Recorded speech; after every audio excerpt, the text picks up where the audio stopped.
I'd like to call to order the West Covina Planning Commission meeting for Tuesday, March 11th at 7:05 p.m. Will you all please stand for the Pledge of Allegiance and remain standing for a moment of silent prayer and meditation. Thank you. Please face the flag. Ready? Begin. I pledge allegiance to the flag of the United States of America and to the republic for which it stands, one nation, under God, indivisible, with liberty and justice for all.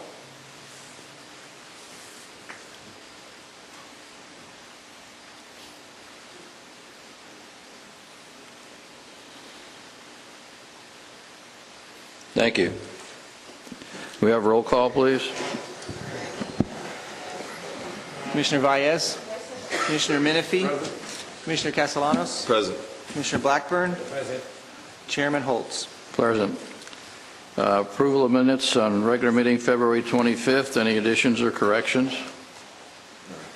None? So they stand approved. Takes us to oral communications. This is a time when any member of the public may speak to the Commission on any matter within the scope of duties assigned to the Commission relating to non-agendized or consent calendar items. Other matters included on this agenda may be addressed when that item is under consideration. For all oral communications, the chairperson may impose reasonable limitations on public comments to assure an orderly and timely meeting. The Ralph M. Brown Act limits the Planning Commission and staff's ability to respond to public comments at this meeting. Thus, your comments may be agendized for a future meeting or referred to staff. The Commission may ask questions for clarification if desired at this time. By policy of the Commission, oral communication at this time on the agenda is limited to a total of 5 minutes. Persons who are not afforded the opportunity to speak at this time may do so under item 8 later on the agenda. Do we have anybody who would like to speak on oral communications? Please come forward. Lloyd Johnson. Good evening, what I want to talk about, I know it's under your study session for the guest houses and stuff. I have a couple ideas. I know I've mentioned them before.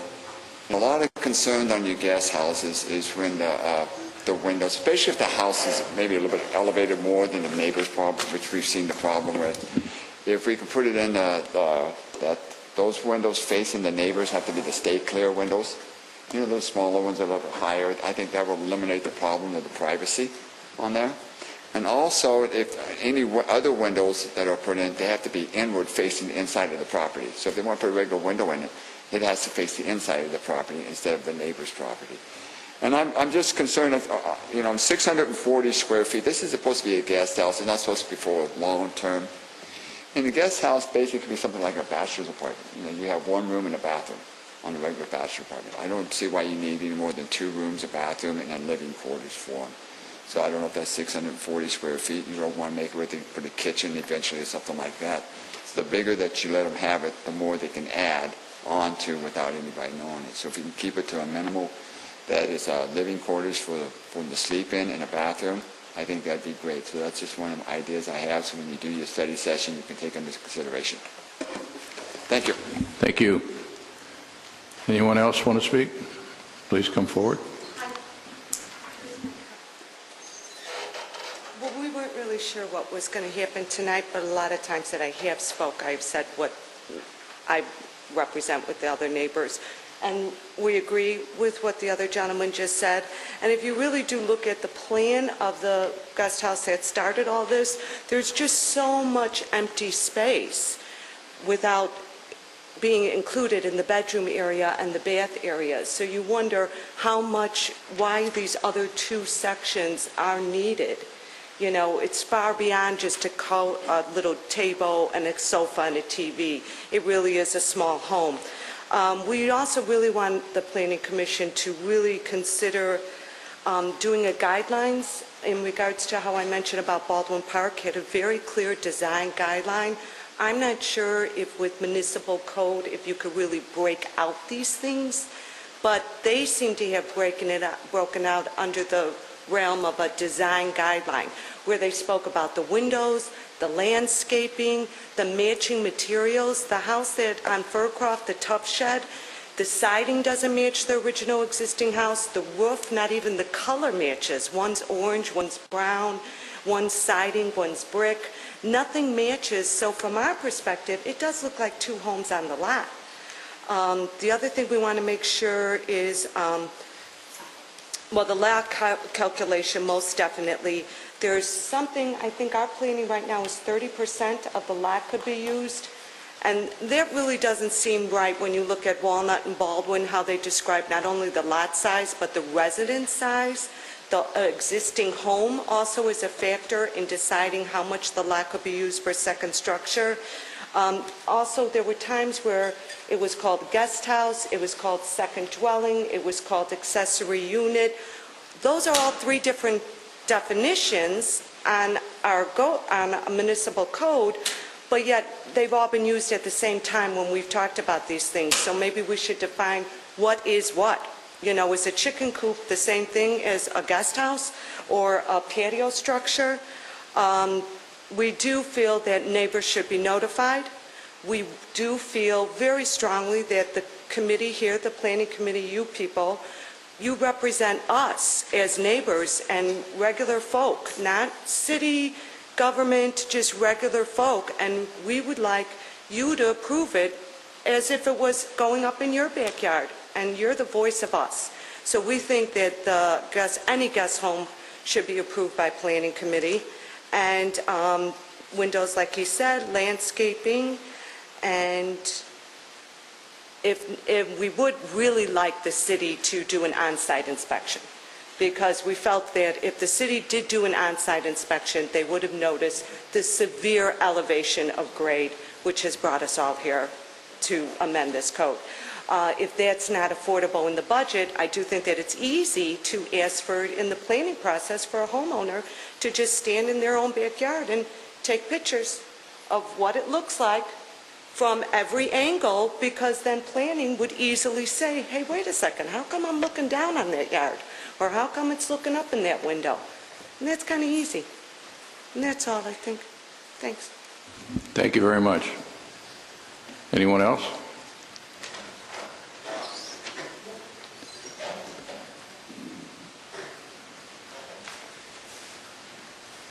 Hi there. Hi, good evening. I'm concerned about this second house or guest house or other structure. I think that we already have difficulty with having people remodel their garages and such as that. And I think once you set up a thing that sounds like it's open to this, I think that it's going to be much easier to violate some of the rules and regulations that we do have.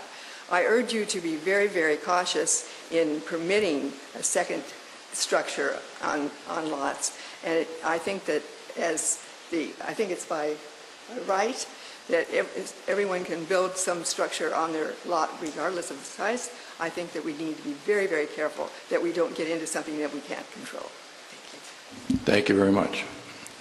Anyone else? Please come up. State your name, please. I don't know, Chairman, if you want to clarify that people of the guest house will have an opportunity to speak under that if the commission is so inclined, but Do you all understand that? When it comes up on the agenda for guest house, you can speak at that time, or you can speak now, whichever is your pleasure. How about both? That's fine, too. Okay. My name is Wendy Duncan, and I live on Shasta, catty corner, behind the house that built the shed, whatever it is. Anyway, I'm behind Furcroft.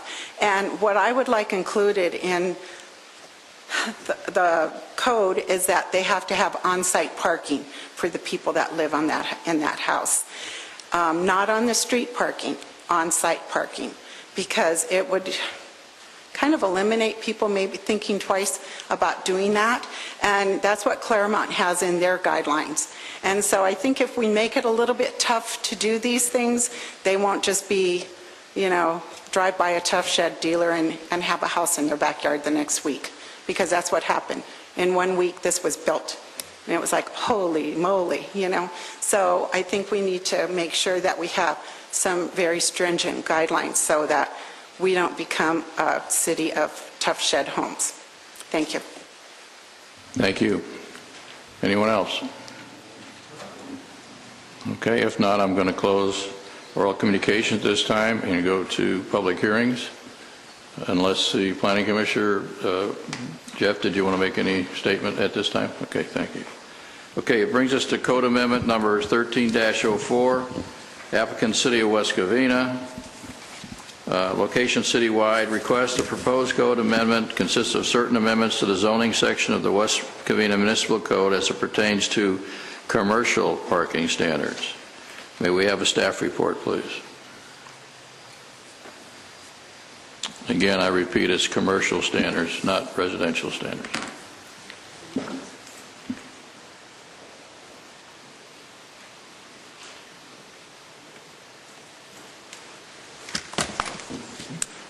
Yes, thank you. On July 9th, 2013, the Planning Commission initiated a code amendment to study commercial parking standards, and that was predicated by discussion in October of 2012, where the Commission was reviewing types of variances that had been applied for from 2007 to 2012. Commercial parking standards was one of the most requested types of variances, so the Commission requested staff study that issue to determine if there was some changes to the code that might reduce the number of variances that are proposed.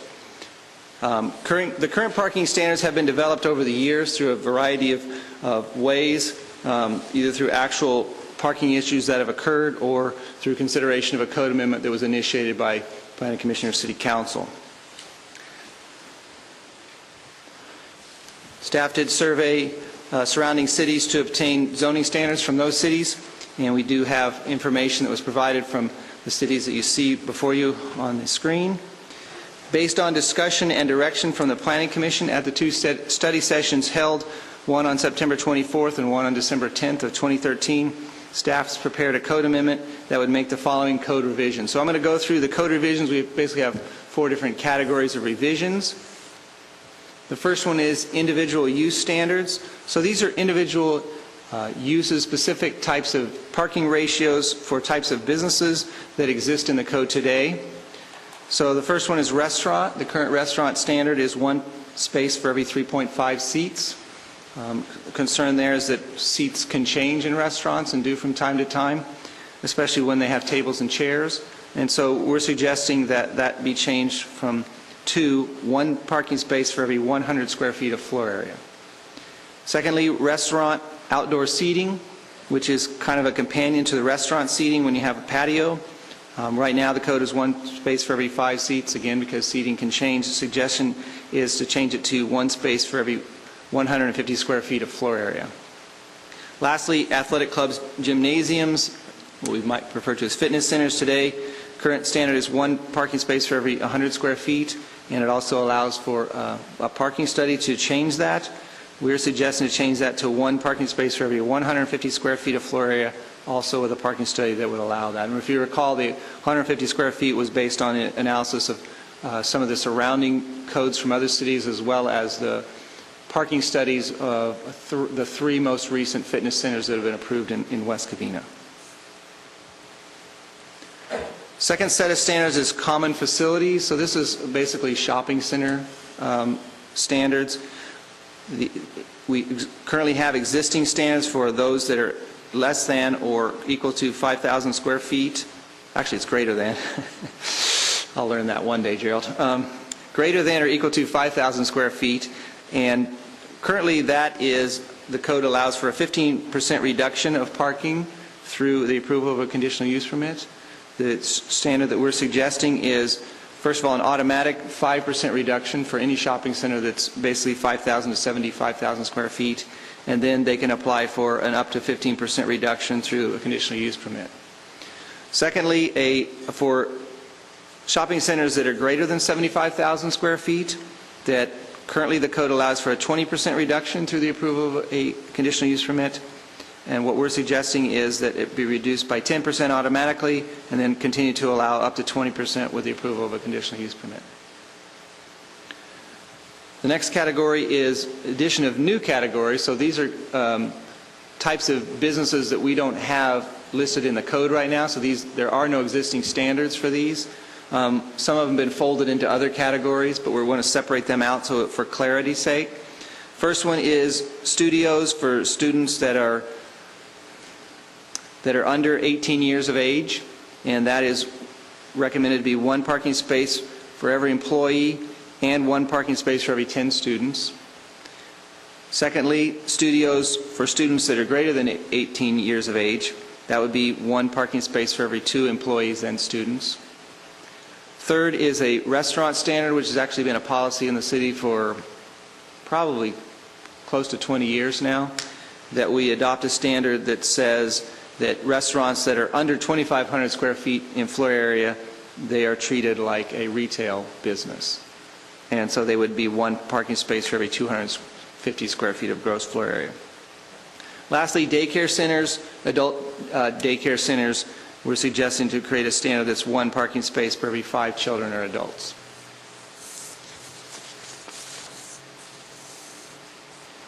We have some changes to existing terminology as well. Number 1, we're suggesting to change the term in the parking standard from convalescent homes to skilled nursing facility and assisted living facility. That's what's in our land use matrix, so that's just trying to be consistent through the code so there's no confusion with staff members or the public. Second, to eliminate standards for comprehensive planned facilities parking districts. We don't have any of those. I think if we choose to establish those in the future, we probably need to rethink how that would be done. And so we don't think those are necessary. And then third, cleaning up some terminology concerning maintenance of parking areas and parking ratios. The focus of this code amendment has been on the parking ratios required for specific uses. There may be other sections of the code related to parking ratios that the Commission may want to discuss. And I wanted to cover a couple questions that had come up in the intervening time between the time the staff report was released and tonight. One regarding handicap parking. Handicap parking is a requirement of the building code, so it's not in the zoning regulations. It's overseen by the building division. Second, that public schools are not required to comply with city regulations by state law. They supersede us. The state laws supersede the city. Federal laws supersede the state. So things like schools and post offices, we can zone things, but they don't have to follow those. Now, they sometimes can choose to follow those. So for that reason, most codes don't specifically exempt public schools from the school standards. At least in my experience, they don't. But it's understood that the local zoning laws are superseded by state regulations. So staff is comfortable with leaving it as it is, but if the Commission so desired, we could put something in there about exempting public schools. Lastly, theaters and assembly parking is 1 parking space for every 2.5 seats and 1 parking space for every 40 square feet of assembly area not occupied by seats. Now that assembly area standard is mostly, that one in particular is mostly set up for churches, because most of us, if you're familiar with churches, a lot of times they will have areas that are not covered with pews, and they can set up folding chairs or that kind of thing in the rear area or in the sides. It's not necessarily meant for egress corridors. It's meant for large areas where additional chairs could be set up. So that's the reason for that, not for corridors or hallways. Staff recommends that the Planning Commission adopt a resolution recommending approval of the code amendment to City Council. And if the Commission would like some further discussion on other issues that have been raised, we can do that. There are other sections that are in the code sections that were presented to you in Exhibit A of the resolution that we did not discuss. And so based on your review of those, there may be other things that you want to discuss, and we can certainly do that if you'd like. That concludes my presentation. Be happy to answer any questions. Any questions of staff? Commissioner Blackburn. Jeff, I have a question under the addition of new categories, the second one down, studios for students that are over 18 years of age, 1 parking space for 2 employees and students. Is that 1 parking place for 4 individuals then, or is that one? No, it's 1 for 2. 1 for 2. So okay. we would take the number of employees and students, add it together, and then divide by 2. Okay. Thank you. Commissioner Menifee. Yes. In item Exhibit A 26 zoning F3, Yes. there's a discussion of typical daytime uses that refers to typical nighttime and Sunday uses for certain kinds of buildings, including auditoriums, schools, churches, and dance halls, and theaters. Yes. And my concern about theaters is they have a lot of traffic on Saturday, which is a time when a lot of people are out doing shopping. So how do we address the parking needs of theaters so that we don't cause a problem with retail businesses that are adjacent? Let me discuss that issue. So F, and this is on page 4 of the resolution. I got the right page, yes. Page 4 of the resolution, the second page of Exhibit A of the resolution, but F is joint use. So this is when you're setting up to allow for joint use, and the code is trying to give ideas about, well, let me say it differently. Joint use means there are certain uses that are primarily one-time parking needs, Right. and there's other times that another use, and so you can share the parking instead of having twice as much parking, and it'll still work. Now, that does require a conditional use permit to be approved by the Planning Commission. The idea here is it's giving ideas about the types of uses. It's not necessarily setting something in stone. It's saying these are the types of uses that can be considered for nighttime or daytime, and this is the ones for the night. No, I understand. It makes perfect sense. But it doesn't make perfect sense to me relative to theaters when we don't talk about Saturday. So I just wanted to make sure everybody knew what we were talking about. If the commission wanted, we could strike the theaters from there. I don't think it would necessarily change anything in the logic of the discussion. It would just take out theaters as a use, to use an example. Except to make them think that it's okay. Well, that's what I'm trying to say. Right. Yes, agreed. Right. I'm just saying it wouldn't change the overall logic of the code. Okay. So I don't think we would have to go back and do a lot of study on that. It would just be a question of striking that out. Yeah, I'd like to see that. I do. Section L, Section 1J, I think it is. Drive-up ramps. Yes. That may seem a little obtuse, but the discussion of drive-up ramps for multi-story parking seems very simplistic on the face.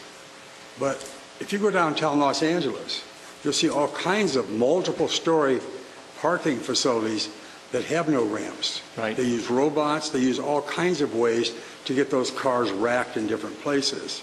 So I'm wondering why we want to establish a code that, while it's simplistic, may be ignoring all of those things. And that's true. This section wouldn't be established. This section is existing. We're not asking to add this. This is already existing code. Right. So what we've given you is the existing code. The part that's established is the bold that underlined. That's what we're establishing. Nevertheless, your point is still well made that since this section was written, probably maybe as long as 3 decades ago, circumstances have changed. Haven't we opened the issue when we open the code to look at changes? Or do we want Yes, to leave some and then have to come back to we that? can certainly modify that, or you can continue the hearing and ask us to come back with ways to consider that. All right. So yeah, it is that's open good. to be modified. Okay. The one thing I would say is that the Planning Commission adopts parking lot standards. So one thing I'd want to check with that is to make sure that those were consistent with this. I don't remember exactly what they say about drive-up ramps in multi-story structures. But your point is well made. Okay. And then, I don't know if it's the appropriate time, but I would like the staff to look at that Well, here's what I would suggest. further. Finish the discussion here, open the hearing. When the hearing's closed, then discuss those types of issues. The next one has to do with parking or storage of commercial vehicles restricted, which seems to address the issue that we sometimes see of commercial vehicles parked on public parking places somewhere near their business and left there. But it then, in the last part of that provision, excludes automobiles, pickups, panel delivery trucks, and station wagons. So it seems like it's only talking about straight trucks or semis. And maybe that's appropriate, but it seems strange to me. It seemed like we had a very restrictive set of covenants, except for the last covenant that just opened the door again. And that may be, again, that would be one that I'd want to do some research and talk with our code enforcement personnel to find out how exactly that's used. I agree with your analysis there, that that's probably what is left to restrict is large trucks, very large trucks, I guess you would say. And if the commission wanted us to look into that more, we would probably want to work with code enforcement a little bit to make sure we don't undermine their enforcement abilities. But if they have permission of the property owner, would we have any kind of say-so on that? We can establish parking standards even if approved by, for instance, if somebody wants to park a semi on a commercial lot, our code doesn't allow it. Right. So we can also establish similar standards for other types of commercial vehicles that the city might not think are appropriate in a commercial setting, or to take up parking spaces in a commercial setting. Okay. Thank you. And if you haven't gotten tired of me yet, let's move on then to Section 2.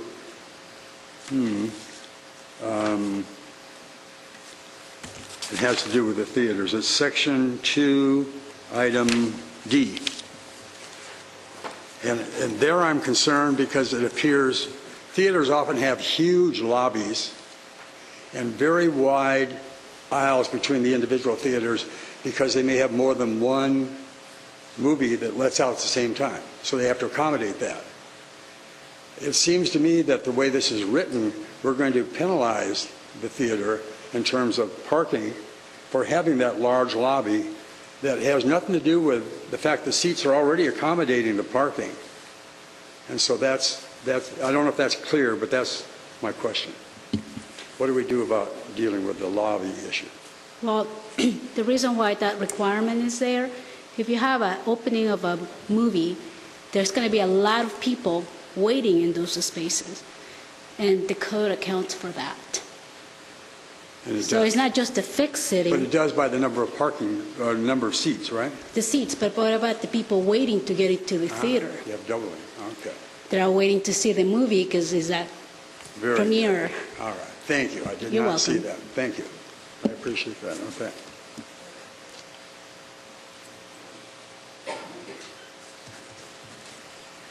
And one last one, because you've done a very good job of explaining the public schools issue.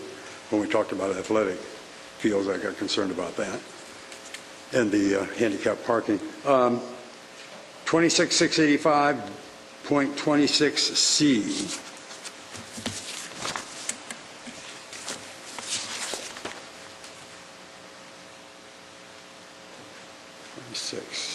C. I think it might be E that you're referring to. E, here's E, thank you. Yeah. And my concern, similar, it's on page 10.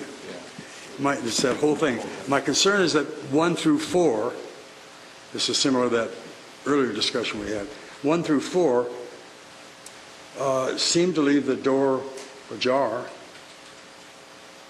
1 through 4 are very specific, but 5 seems to leave then the door ajar. It says such other conditions as deemed by the Planning Commission to reasonably relate to the purpose of this division. Yes, and that doesn't necessarily need, how would I say that? This requires a conditional use permit. So these standards are in relation to the Planning Commission reviewing a conditional use permit. And without stating that in text form, the Commission has that right anyway, because it's a discretionary application. The Commission has the right to establish reasonable and reasonable conditions that have something to do with what's being proposed. So it doesn't really have to be there if we wanted to remove it, because it doesn't really change the nature. And I agree with what you're saying, that the other ones are very specific and very direct, and that one is just basically wide open and basically saying, because you can't ever predict every circumstance that a fitness center is going to go. I understand, yeah. So then why have any of it? It's in there because in 82 or 99, the Commission at the time thought it was appropriate. But if the Commission were to think it like to strike it, it doesn't really add to the conversation. Okay. Thank you. Anyone else?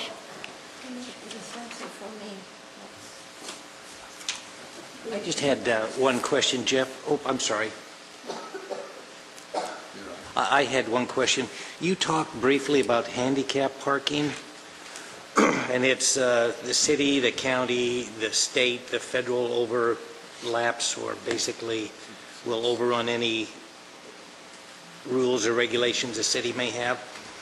If there's handicap parking, let's say at the mall, and somebody leaves their car there for 2 or 3 days, I looked up in the California code, and I think it was code VC 225115, and it basically said that unless it's posted, and if it's on private property, unless the homeowner or the property owner posts that there's no overnight parking, that somebody could park their handicapped car there forever?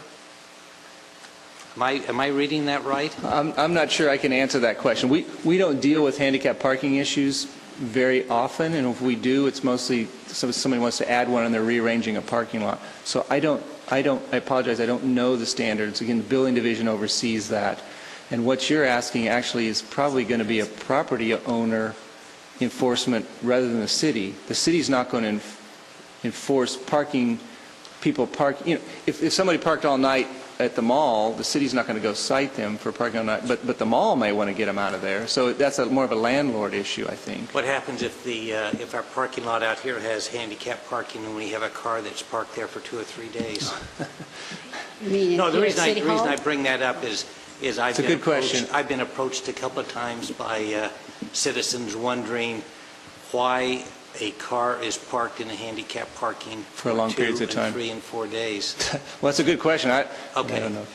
Maybe we could look Well, at that I'm not sure. Are you saying it's a handicap vehicle parked with a handicap? with a handicap sticker. That will be up to, it will be enforcement, and you're absolutely correct. If you want the police department or anyone to enforce it, whether it's the security or private owner, they have to post it that they're going to enforce whatever code section of Has the to be vehicle posted code. by the Yes, it homeowner. does, has to be.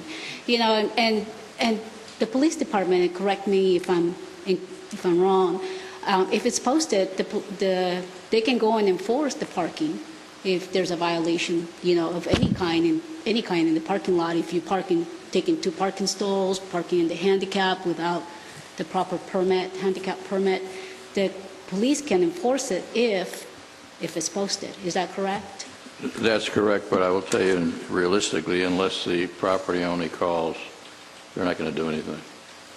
It's not like parking for 72 hours on the street with a yellow chalk or anything. Because it's on private property, they probably will not unless the property owner calls and asks that it be done. I mean, that's realistically what will happen.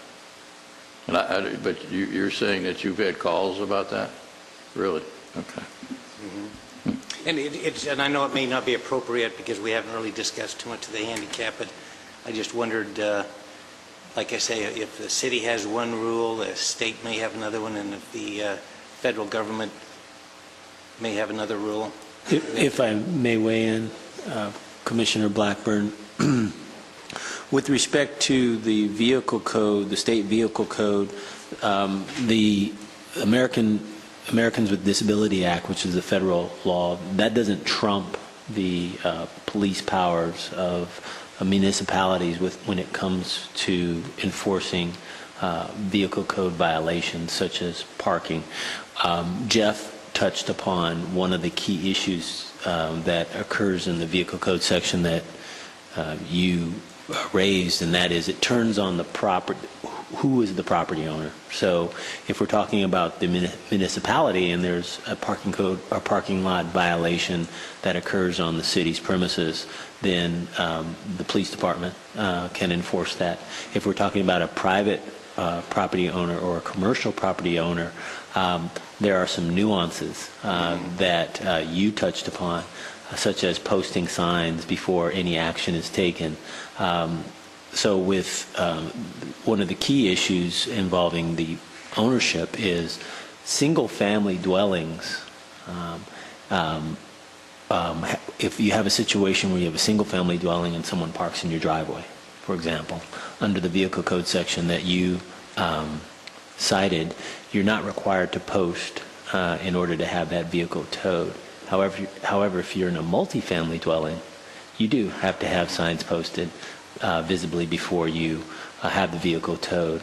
What happens when the tow and impound truck comes out is they'll confirm what type of residency it is, commercial, private property owner, multifamily, single, or municipal. They want to make sure that it's on the driveway versus on the street.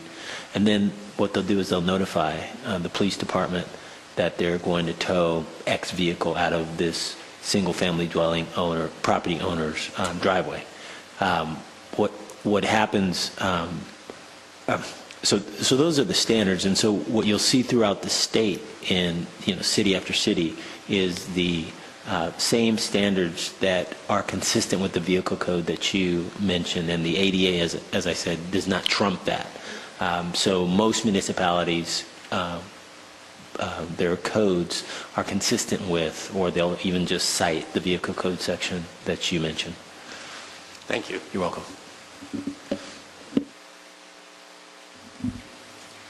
Anyone else?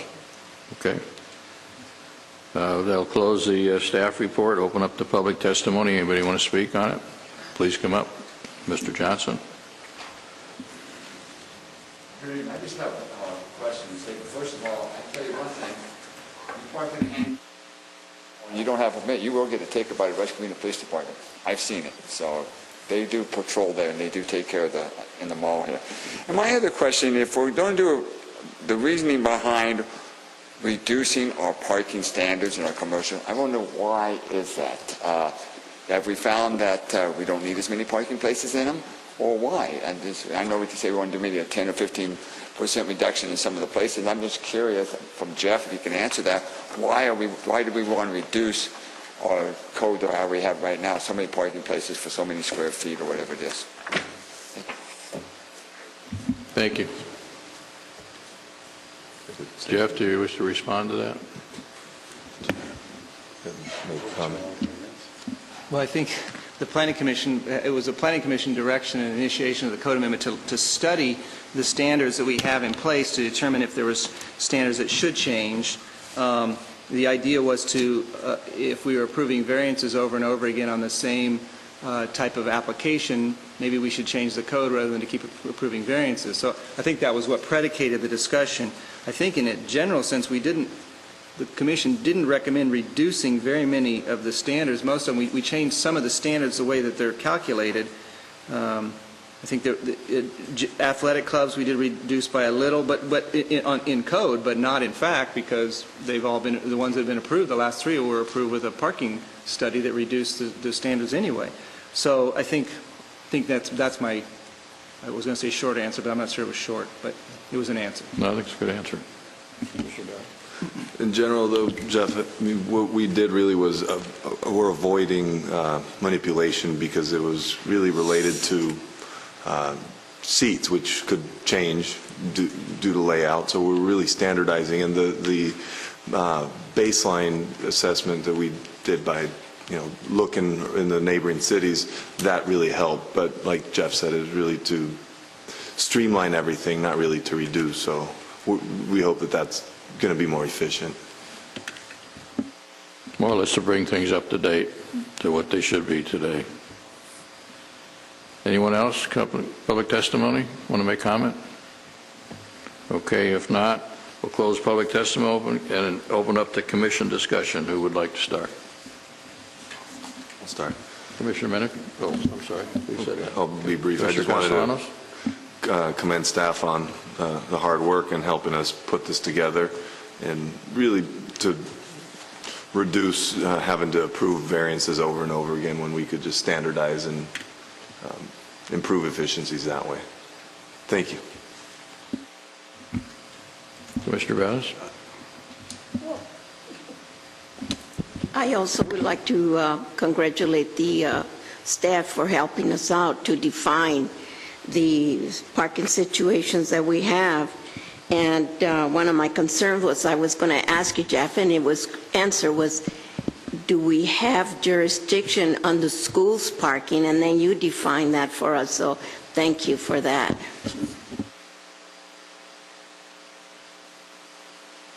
Commissioner Blackburn?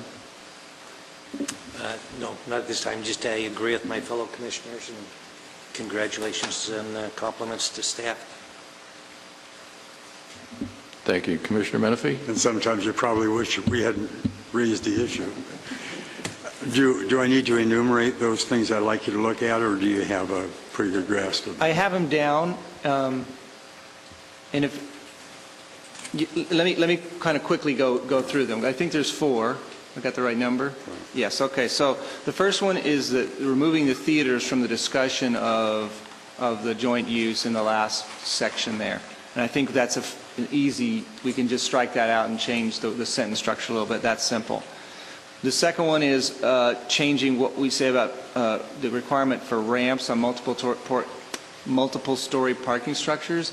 I need to go back and review the parking standards and make sure we're being consistent between the two, so we may have to make a change on the parking standards as well. If we make that change. There may be a way that I can figure out to word it where we don't have to make the change. And if I can be clear, what we're trying to do there is not necessarily say you don't have to have parking structures, ramps, but there may be other ways to achieve that. Right. Okay. And then third, commercial, I lost that one. Commercial parking. That's the one that talks about don't park your... Yes. Now that one I do need. That one's the one that probably going to take me the most work. At commercial parking and shopping centers, commercial vehicle parking and shopping centers, I need to do some analysis of that. I may need to call some other cities to see how theirs, because I didn't. That's not something I was surveying other cities. We want to preclude trucks that are more than 35 feet long, or something simple like that, instead of saying cars and... I need to find a category in between panel vans and semis. Yeah. I think most of it goes by gross vehicle weight, is how they usually put most of it in there. And so that may take me a little bit of time. That's the only thing. The fourth one is simple. It's just deleting that section. So I think I'll need a little bit of time to review the commercial parking standard, and then the multiple story will be simple. But I would suggest if the commission wants me to look into those, continue this public hearing continue to a date uncertain, and we will renotice it and come back when we have all that information for you. That would be my motion. Okay, so we have a motion on the floor to come back with those 4 items to be restudied. Second. We have a motion and a second. All in favor? Aye. Aye. Passes 5-0. Thank you.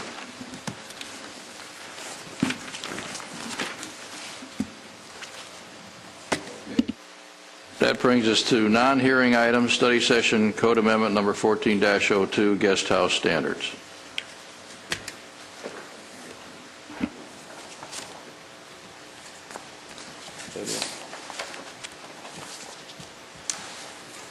On February 11, 2014, the Planning Commission initiated a code amendment to study the standards in relation to guest houses.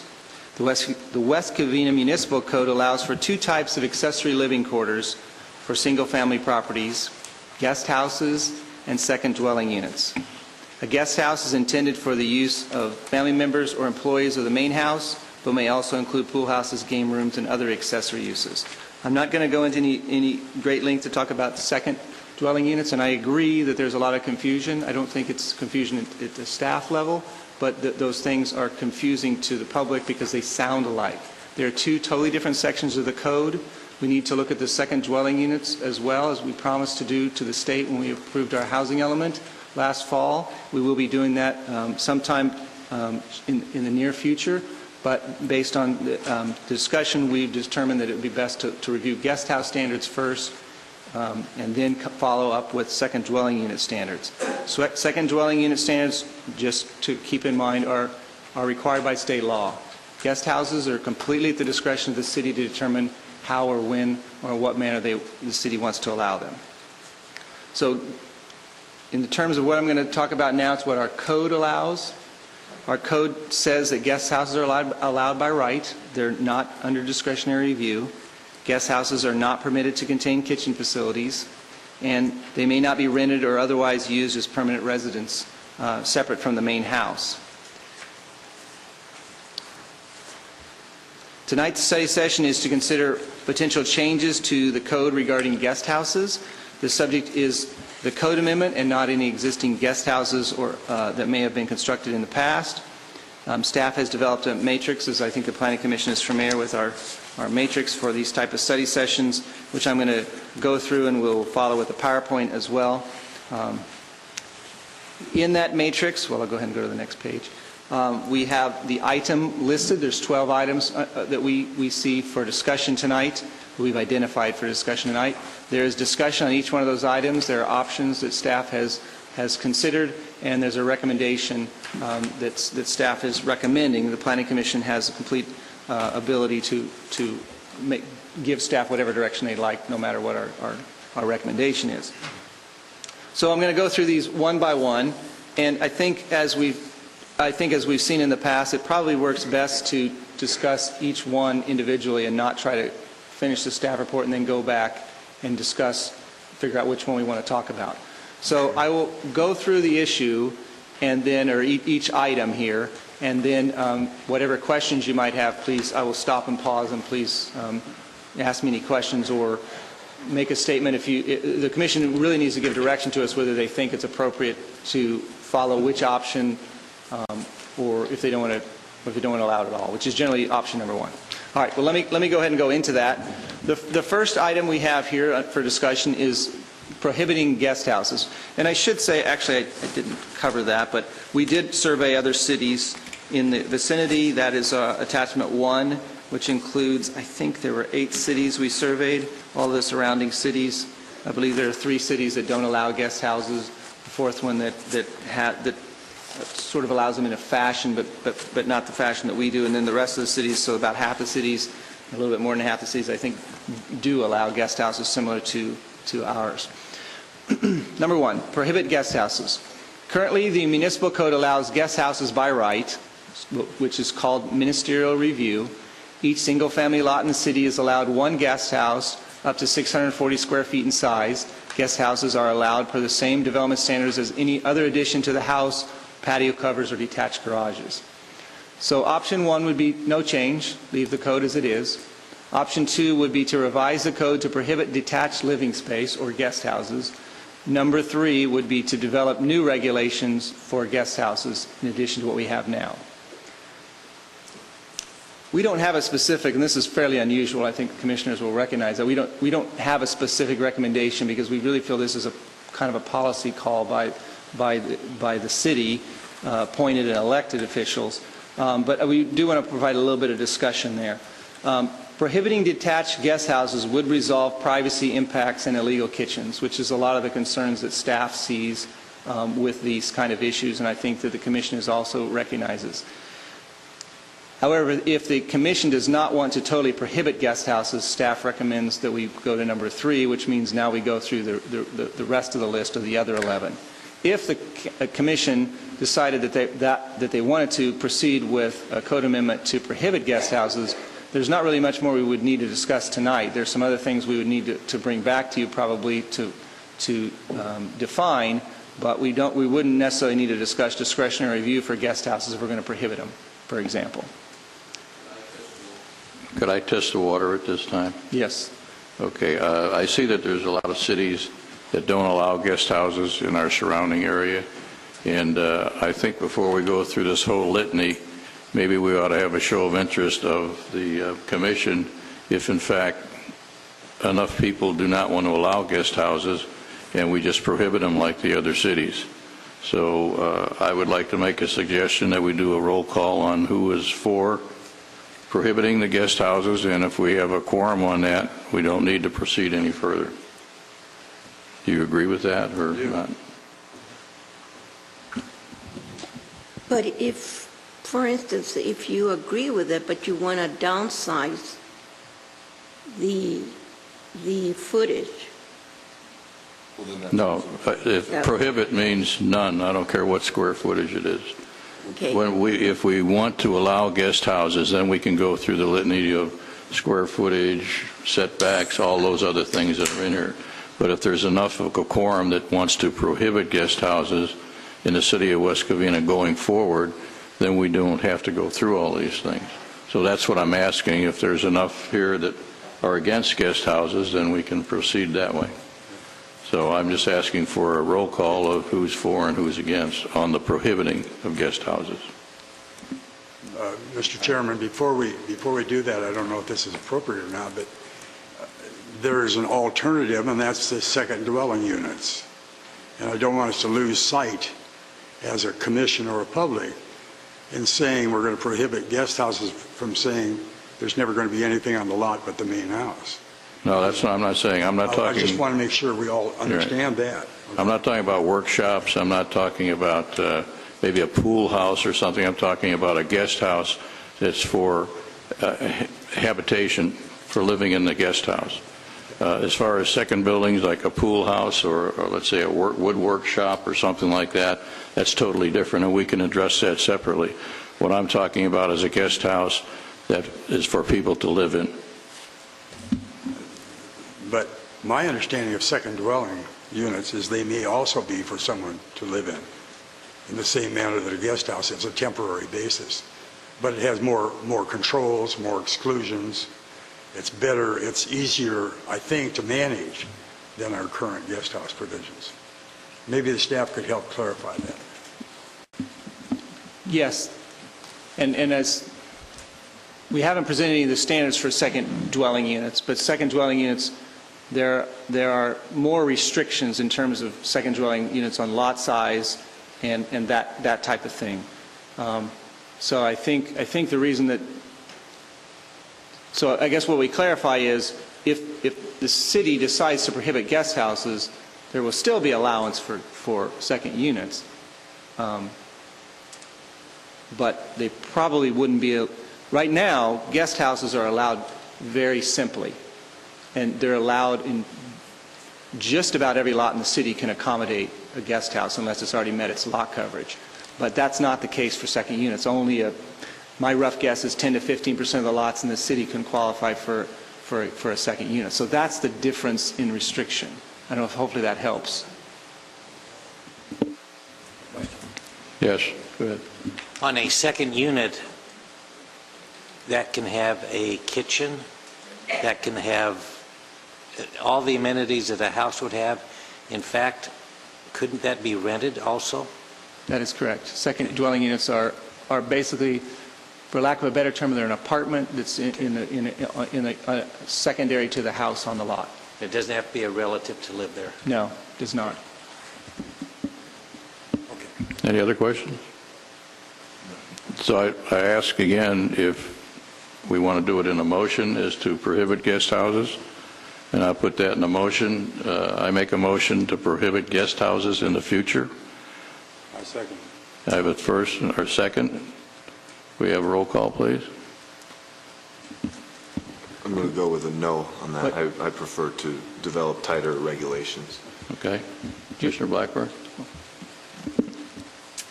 I would have to say no. I would have to agree with my fellow commissioner. I would certainly like to think that the regulations, the rules, the requirements that the city would require would help alleviate the problem that this is basically what we're talking about tonight. But I wouldn't like to see us eliminate guest houses. So you're against guest houses? No, I would be in favor of guest houses. Oh, in favor of guest houses. Okay. Commissioner Valles? I'm in favor of a guest house. I'm sorry, I didn't understand. I'm in favor of the guest house. Motion does not pass, so we can proceed. Okay, so what we take direction from there is that we're going with option number 3. So we move on to number 2. I want to make notes here so I don't get anything wrong. All right. Second one is discretionary review. Currently, the municipal code allows guest houses by right, ministerial review. A 300-foot notification is required for conditional use permits and for most administrative use permits. So that's just by way of definition when we use those terms. Option number 1 is no change, so continue to allow with no discretionary review. Option number 2 is require approval of subcommittee review, which could require notification, but I think most of you know what a subcommittee review is. It's a little bit different than an AUP or a CUP. Third is require an administrative use permit, which is a staff level review, doesn't have a hearing in front of the commission. And option number 4 is require a approval of a conditional use permit.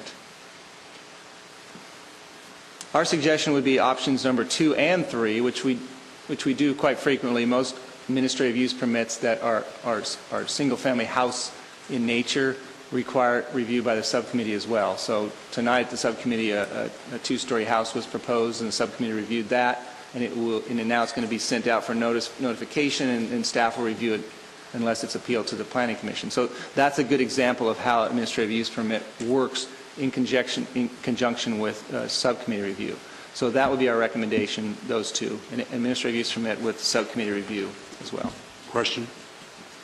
At the current time, my understanding of the design review subcommittee is that we may only judge a property based on the frontal view from the street. That is correct, but we can change the code to allow the review of guest houses. I see. Okay. Or I shouldn't say allow, require the review of guest houses.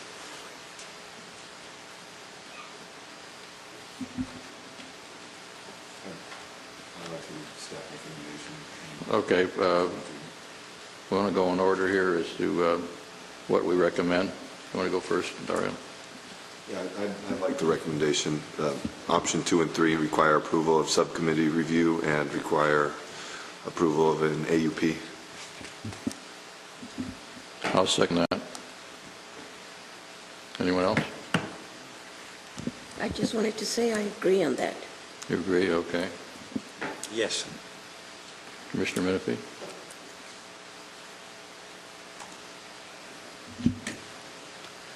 I believe my commissioners have a good, strong judgment.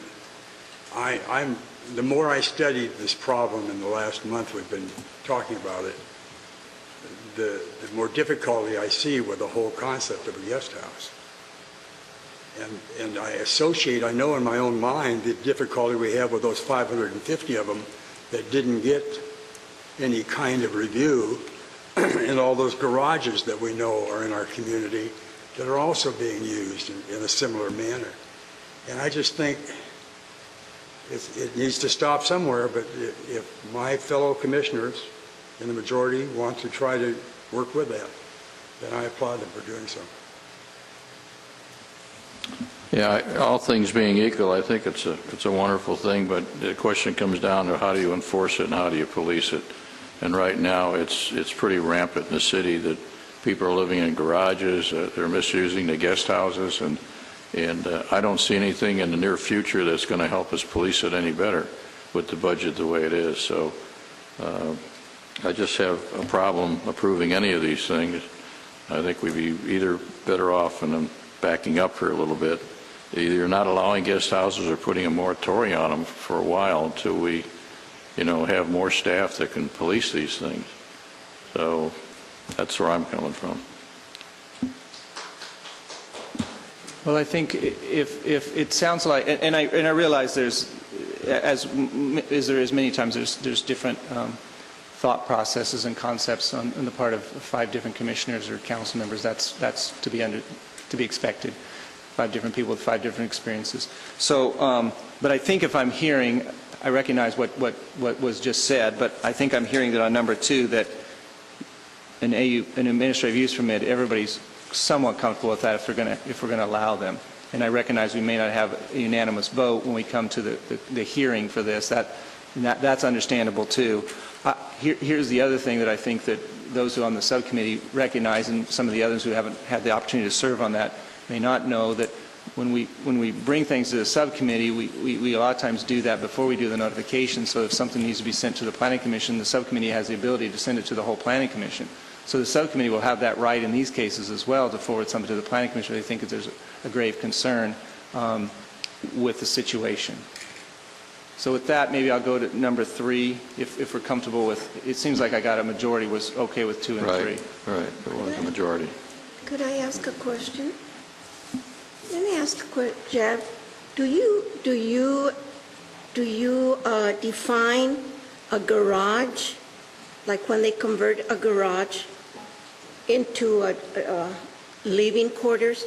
Do you define that as a second unit or as a guest house? Oh, no, it's neither one. That's an illegal addition. Yeah, Cannot do that's what that. I feared, but then, when someone brought up, doctor brought up about the garage is being converted into homes, that's why I was wondering, well, do you define the garage conversion into a guest home? No, But that's you done clarified illegal. for That's me. done Yeah, you illegally. clarified it for me, so thank you. I'd just like to clarify my own statement. What I meant to portray is that as long as we allow guest houses and we allow things to happen over which we have very little control, then we plant in people's minds other things they can do with their property. That's what I was talking about. And that, to me, links things like, other than the 550 we know about, the others that are out there just happening, and the people that are doing things with their garages that are just happening. Doesn't mean they're legal, but they're happening. Okay, why don't I go on to the number 3, which is restrict in rear setback. So the municipal code defines the rear setback as 25 feet. However, the code does allow for additions and other types of improvements to cover up to 40% of the required rear setback. So the options that are before us in that issue is, 1, no change. And option 2 is require that detached guest houses comply with the 25-foot rear setback. Staff is recommending option 2. This requirement would move guest houses away from the rear property line, reducing privacy impacts and preserving that rear yard area. I agree with option number 2. I agree with it, too. All 5. Option 2. We'll go on to number 4. Okay, let me make sure I get my notes right. So, option number 4, require architectural consistency with the house. The municipal code does not have any requirements that the guest house design, materials, height, or roof form be consistent with the house. Option number 1 would be no change. Option 2 would require that the guest house match the house. Staff is recommending that guest houses should be consistent in architecture to match the house. Absolutely, we should match. And Jeff, would we be able to also require future remodels to, yeah. Yes, I think we should absolutely require them to match. I think that what we can do there is we can require consistency on either remodels, new additions, new accessory structures like garages, but we can require consistency of any structures on the property. Good, yeah, definitely option 2. We all concur? Yes. All right, 5.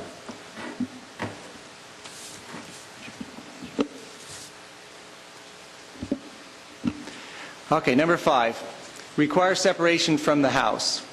The current standards for guest houses do not have a minimum separation between the guest house and the house. Second dwelling unit standards, which we talked about earlier, there's more of them than there are guest house standards. They currently require there be a separation of at least 25 feet between the house and the second dwelling unit. So option number 1 would be no change. Option number 2 would be establish a separation requirement of 10 feet for a guest house. And option number 3 would be to establish a separation requirement of 25 feet, which would be identical to the second unit standard. Staff is recommending option number 3, separation of the guest house from the house, or reduce the number of lots in which a guest house can be accommodated. I should throw in one little caveat there, which is maybe not very clear in any of our report. There is a guest house is not necessarily detached. So there are circumstances where a guest house may be attached to the house, and it may even have internal access, but it's designed in such a way where it's clearly meant for separate entrance and separate use. So we require guest house. We define those as guest houses and require them to be under 640 square feet. But we believe in a general sense that those can work better in the future because they can clearly be attached to the house. I mean, caught into the mainstream of the house and used as part of the house, whereas a detached structure is very different than that. So that I wanted to be clear on that, but our recommendation here is that there be 25 feet between the house and the guest house when it's detached. Oops, you just added something. When it's detached. When it's detached, yes. So that's a change to option 3, right? Well, it is. I mean, I guess it is by definition. If it can't be separated if it's attached. Right.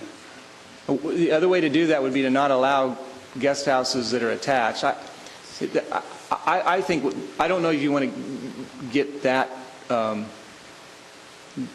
concerned with the attached, it really is, it's talking about detached. And when we get to second dwelling units, it's the same issue. I'm The second confused. dwelling unit isn't necessarily required to be detached. What's the significance of an attached guest house as being any different than another bedroom, sitting room, part of the architect? I don't understand. Entry access. Entry access, okay. So if you have a back bedroom that's on a wing of the house and you go down a hallway to get to it and you come out, that's the only way in and out, that's not a guest house. But if you have a separate entrance that is clearly allows for that use to be segregated, then that's the significance. Maybe I shouldn't have even brought that up because it's hard to explain. It's easy. When we see it, we know. We don't. When the four planners in our department see it, we know what's going on there, and we don't have any trouble defining it. But it's sort of like the Supreme Court with adult businesses. You know, I know I can't define it, but I know it when I see it. Now, I have some friends that live in the mountains that have a 5-bedroom home. Every one of the bedrooms has only one exit, and it's outside. Well, then they go down a corridor, an open corridor. And I follow what the design criteria there. Are those But guest houses? they would be in our definition, yes.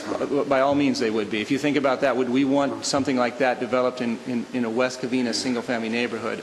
I think the concern would be that's not going to be a single-family house. Just so I understand, so what we're saying here in 3 is it has to be a 25-foot rear setback from the rear property line. Correct. And if we do option 3 and number 5, it has to be 25 feet from the main house.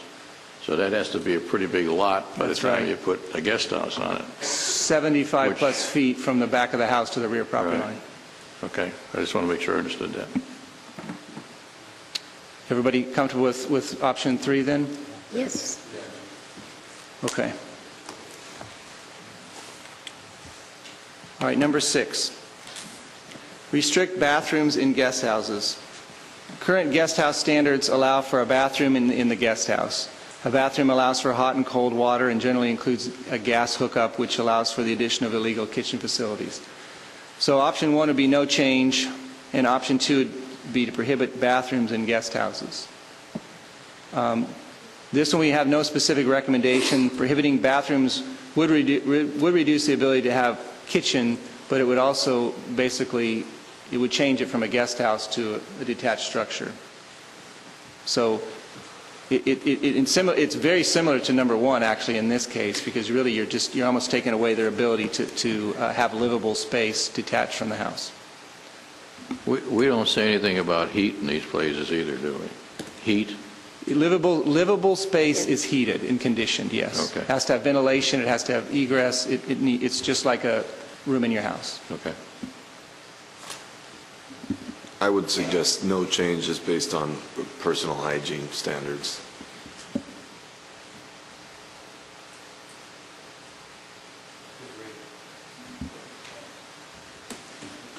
We all agree? No. Well, I think what will happen is at the end of this presentation, you'll be given an opportunity to speak. Am I correct? Correct. Yes. So yes, the answer is not right now, but yes. Okay. Moving on? Okay, so that one is option number 1. Right. Okay.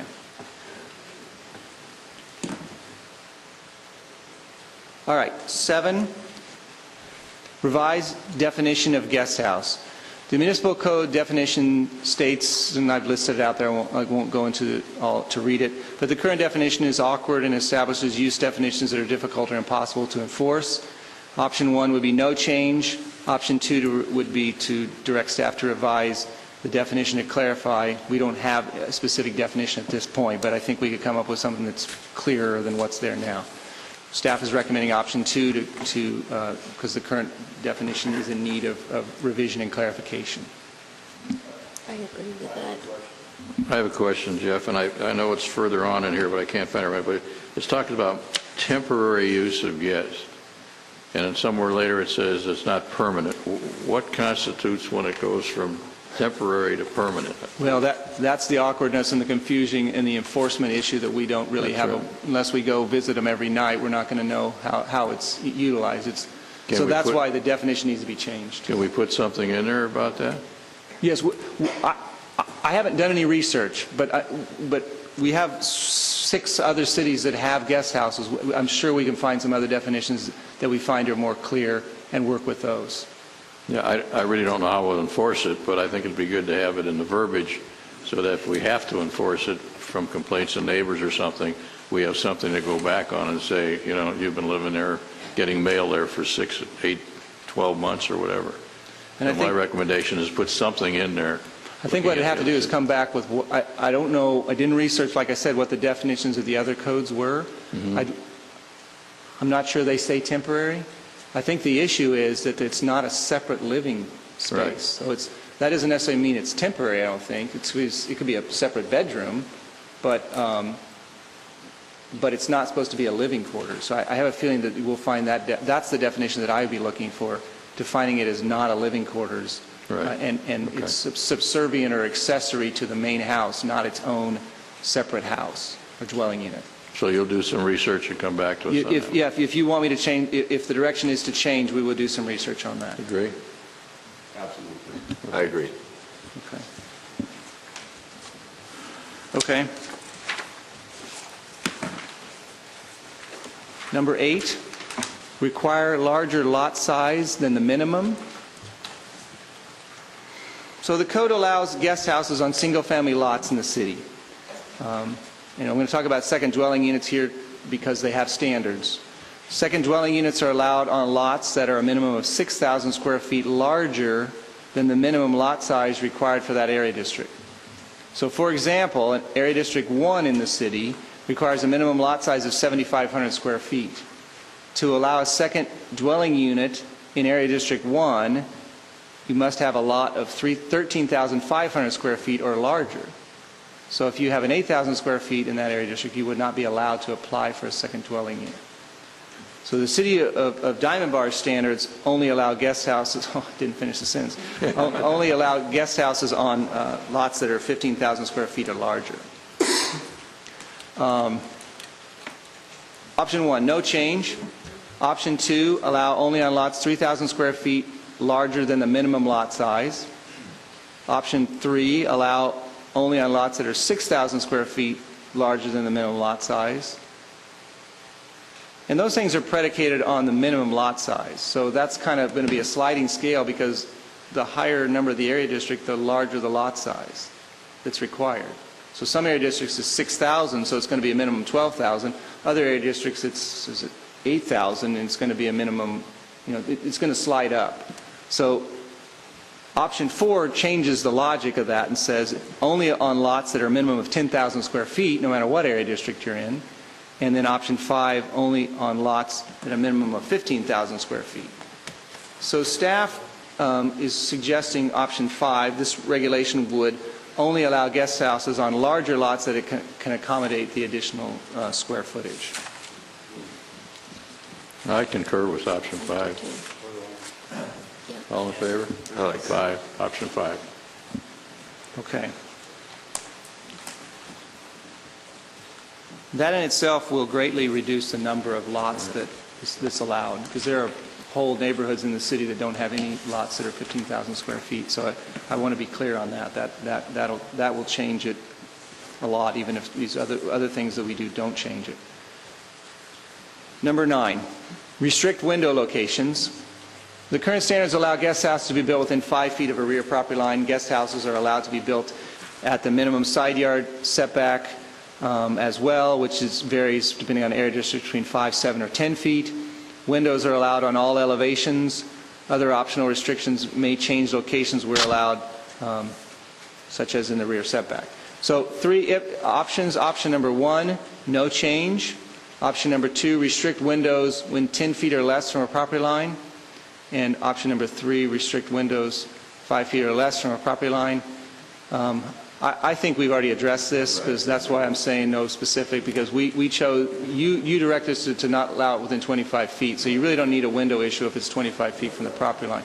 The one question, though, I guess we should bring up is the side. We didn't talk about the side, so you could still have that requirement in the side.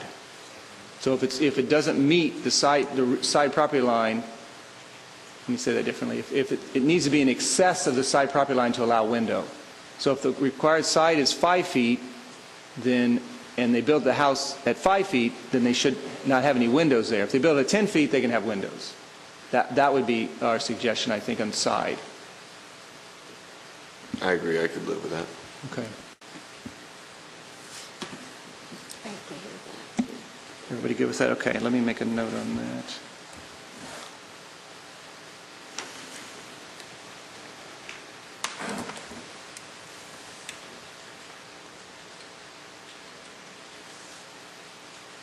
Okay. Number 10, bedrooms to count toward required covered parking. The city recently adopted a code amendment to the single-family section of the municipal code that requires a 3-car garage when a house is 4,500 square feet or larger and has 5 or more bedrooms. The code is currently silent on whether a guest house counts toward that parking requirement. And I think when we discussed that here, at least at Planning Commission, we really didn't discuss it in the nature of a guest house. Option number 1 is no change.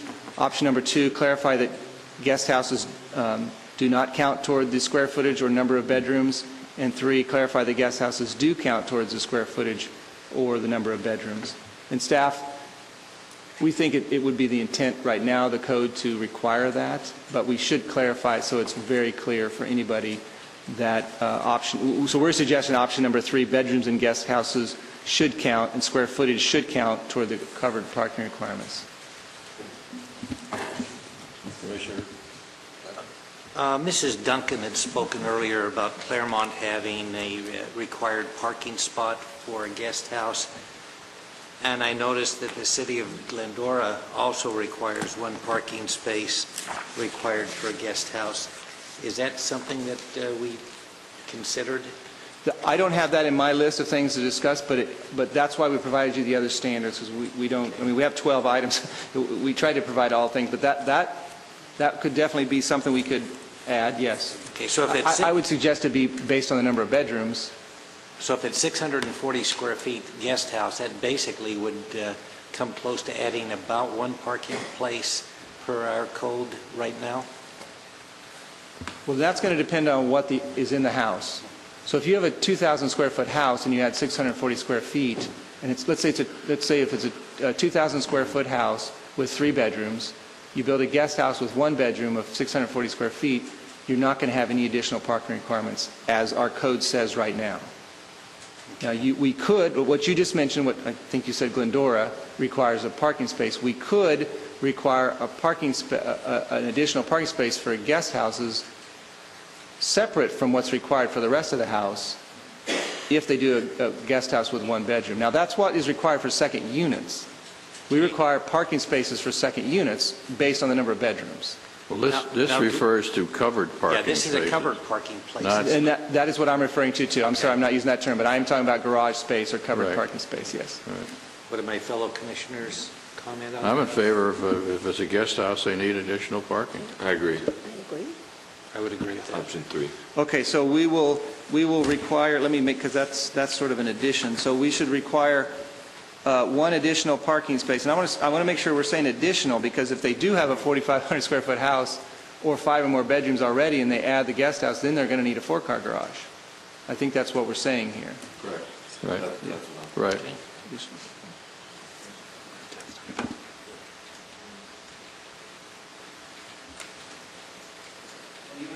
Each bedroom in the guest house? Okay. Yes. Of course, that may be, we have a discussion coming up that might modify that discussion anyway. Okay, so now back to the business at hand here, number 10. Option 3 is to clarify that it does count. I assume based on that conversation that's what the Commission's direction would be, to require the parking. If they have a 4-bedroom house, they add a guest house with a 5th bedroom, they need a 3rd-car garage. Yes, okay. I need to look at those two things. Okay. We are number 11. Limit to 1 bedroom and 1 bathroom. So the current code limits the size of the guest house to 640 square feet, but does not limit the number of bedrooms or bathrooms. The City of Glendora includes a standard that a guest house must be limited to 1 bedroom and 1 bathroom. I'm not sure in our experience that we get very many with, I know we do have 2 bedrooms sometimes. I'm not sure we ever had 2 bathrooms, but it's possible. But you're saying here, option 2, a guest house should have no more than 1 bathroom. You don't say anything about bedroom. But in option 2, in the options, you say limit the number of bedrooms and bathrooms to 1 per guest house. Yes, you're correct. Thank you for catching my So error. it should be 1 bedroom and 1 bathroom. It should be, yeah. That was the idea. Option number 1 is no change. Option number 2 would be limited to 1 bedroom and 1 bathroom per guest house. Okay, I'm in favor of that. Yes. Yes. All yes. All right, last one. Restrict location in the front yard. The current municipal code standards do not restrict the location of guest houses on single-family property. I think many of the commissioners are familiar with that issue. Option 1 is no change. Option 2 would be prohibit guest houses in the front yard. Option 2 is our recommendation, single-family neighborhoods. It's not advisable to allow a guest house in front of the main house. I agree with that. I agree with number 2. Agreed. Not allowed in the rear. Okay. Well, that brings us to the... Jeff, would at this time, as long as we're talking about it, would we also say in the side? I mean, as long as we're putting it in there, so somebody has a real wide lot and they put it on the side of the house? We could say that it has to be behind the main house. I'd have to figure out how we exactly word that, but we could do that, yes. That's what I would recommend. Okay.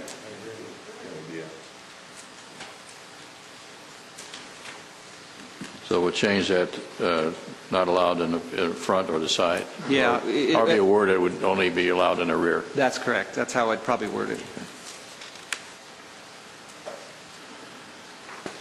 That concludes my presentation, and I think I've already answered questions, but if there's any more questions we'd like to talk about, and I think it's appropriate to allow public input as well.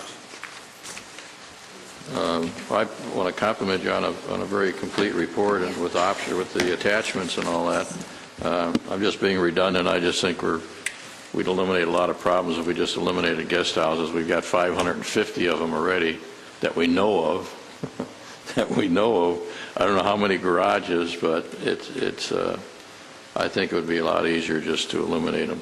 And not eliminate, like I said, work. You guys got a workshop or a pool house or something. I'm talking about habitable places that people are living in. But I was voted down on that. So we proceed.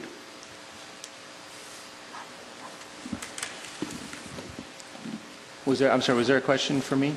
Oh, I'm sorry. Anyone else? No, it was just discussion. I like the direction we're taking, especially, I agree with Commissioner Holtz that enforcement is the toughest part of all this. But I also wanted to be careful not to completely do away with these, mostly because I was thinking that anybody here, especially the ones most affected by recent construction, might be in need of the guest house in the future, and I'd like to keep the option open for anybody who might need it, given, some of the things we just talked about, like 15,000 square foot minimum. But there should definitely be requirements, regulations, and standards, and hopefully we could find a way to enforce things better, because it's true, it's a problem when people don't follow rules. It ruins it for everybody. So hopefully we could continue working towards better solutions. Jeff, we do have in here somewhere that it's not allowed to be rental? It is in there? Somewhere that is not allowed to be rental property? Yes, Okay, guest houses. I just want to make sure it's in there. Commissioner Blackburn, anything? Mr. Velch? Commissioner Menifee?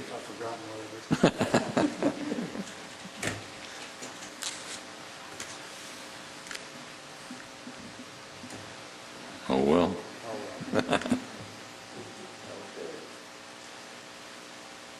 So we gave directions to staff to come back at us with those changes. And I think that ends the Well, I don't know, do we need a resolution? We don't need a resolution. No, there's no vote tonight. You've given us a clear direction. I think what our job will be to come up with language, come up with a code section that will be implemented into the code, and then bring it back to you for public hearing. So that brings us to continuation of oral communications at this time. Oral communication. To the public.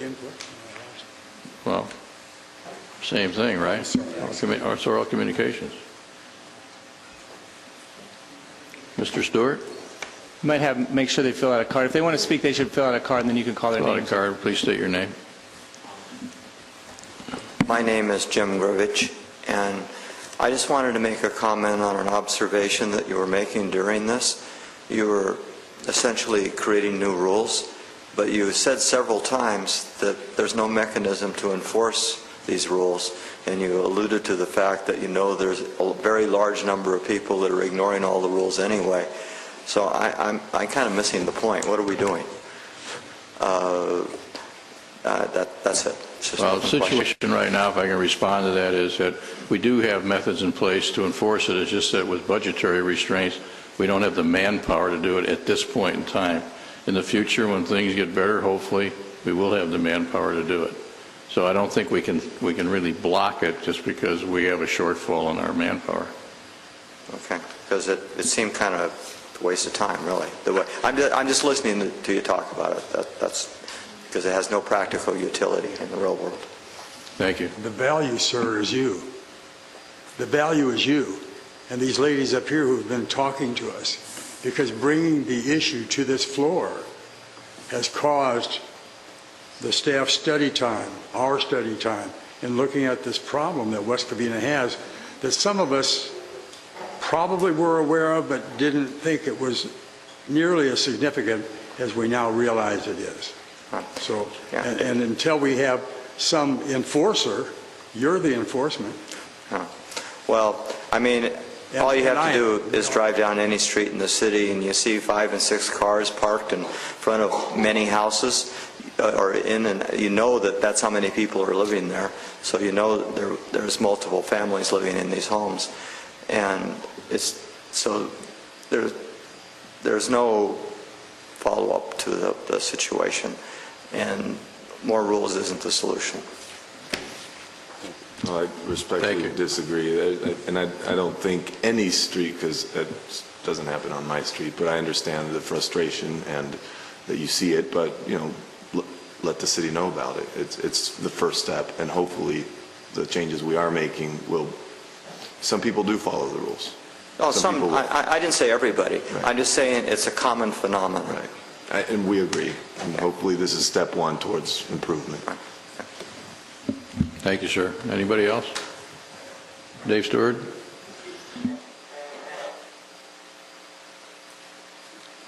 Thank you, Commissioner. I just have one comment, actually. The things you've laid down and proposed here, actually, the 25-foot setback on the back and 25 foot from the house, that means a lot's going to have to be 75 foot deep in the back.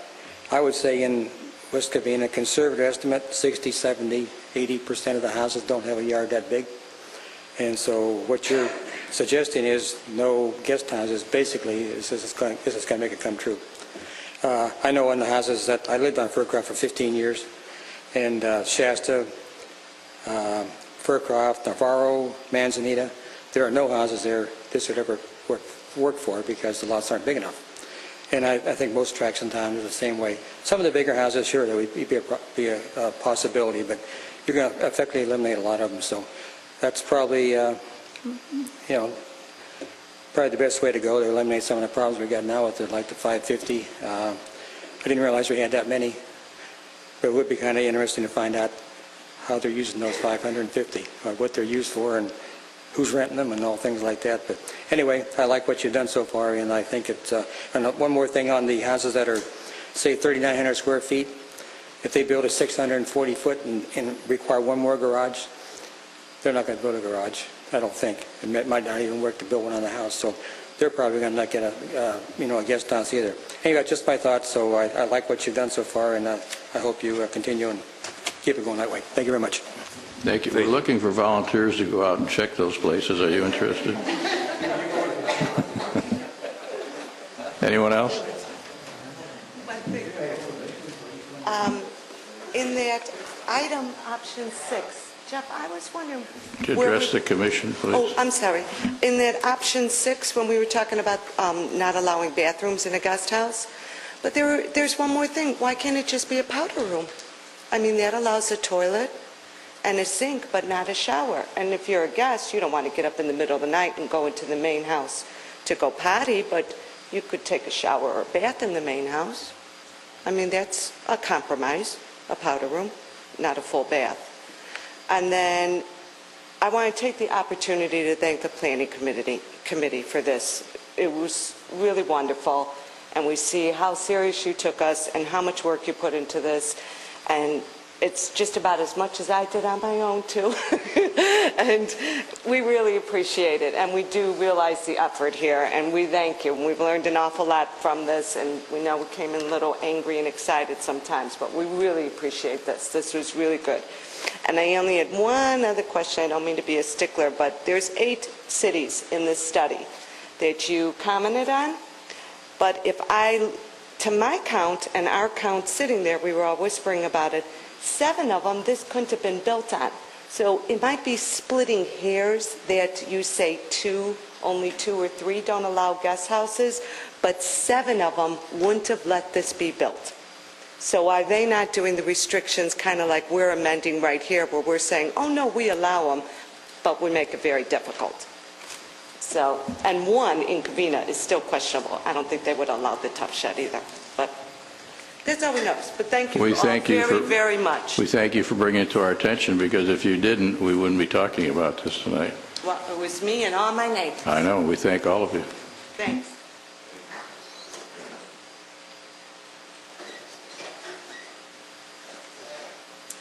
Hi, I'm Wendy Duncan, and I do want to thank the Commission for the attention we've gotten, because it's very surprising to me to get this attention, and I think you did a very thorough job, so thank you very much. I am disappointed that we didn't go with no guest house, because I think that just would have made it easier. But with all the restraints you put on them, it basically put no guest house except in the large houses in West Covina. When you say 2 or 3 cities don't allow it, the cities that don't allow it, I would think that West Covina, I always thought we were better than Baldwin Park and Azusa. So I'm kind of saddened that, we take the road of letting guest house go on. And I do understand the difference between a second dwelling. There's a lot more restrictions. So, if people really needed a second dwelling, they could get it that way. I'm happy about the extra parking, but I would like to make sure that the no rental, make sure that that's in number 7, because it talks about not to be rented in our code that's existing, but I want to make sure that that is not allowed to be rented, which would be very difficult to patrol, to enforce. But anyway, let's make sure that's in there. Once again, thank you very much. Thank you. You're welcome. That is in there about no rentals. Yeah, I know, but on the second half, I'm just afraid it'll get left off. That's why I said Thank you. make sure. Thank you. And I just have one quick comment to you, if I may. The last 2 ladies looked that direction. They talked about planning commission. We're the commissioners up here. They do all the work. That's the planning staff. In the planning department, and they do all the work to make these things happen. We sit here and listen, and we do some studying and talking with our neighbors, but that's where the work comes from, right across there. Yeah. Thank you. Thank you. But I appreciate everybody, because Thank you very much. for them to do it and what you thought. Thank you. Anyone else? All right. We'll close the oral communications. Brings us to commission reports, comments, and miscellaneous items. This is a time when any member of the commission may bring a matter to the attention of the full commission that is within the scope of duties assigned to the commission. Any item that was considered during the agenda is not appropriate for discussion in this section of the agenda. No commission discussion or action can be considered at this time. If the commission desires to discuss an issue raised by a speaker or take an action, the commission may vote to agendize the matter for future meetings. I have something I'd like to bring up. We talked about commercial parking in the city, and I'd like to have staff go back and research residential parking where they park commercial vehicles on the residential lot or driveways. Give you a little history on this. When I was out on patrol, and this is going back some years, if there was a commercial vehicle, a large vehicle, I'm not talking about a pickup truck now that has the name of a business on the side, I'm talking about a larger truck, maybe 10,000 gross vehicle weight, that was parked on the driveway, we would go up to the occupant and say, you're not allowed to do that. And most times than not, they wouldn't park there anymore. But if they refused, we would not only cite, but we would tow that vehicle. I had that brought to my attention by someone here 6 months, a year ago, and I said, no, I recited what I just did to them. You can't do that. When I checked with the traffic division in the police department, they said, no, you're allowed to do that now. So I'm not sure if they're doing it right or we're doing it right, but I'd like to look in to see what our code is for doing that. Are they allowed to park a commercial large vehicle on their driveway at their home?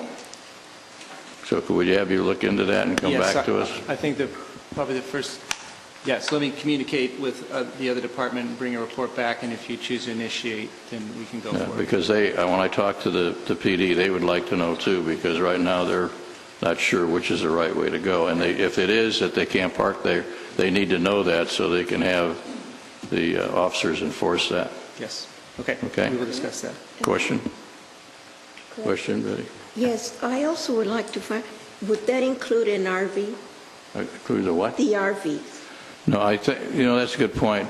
We passed, or it was passed by the council some time back, that RV vehicles were not allowed to be parked on the driveway unless they were past the front line of the house or something like that. They had to be past the front of the house. Well, no. And then I don't think that was ever enforced. Well, that's not our RVs do not have to be.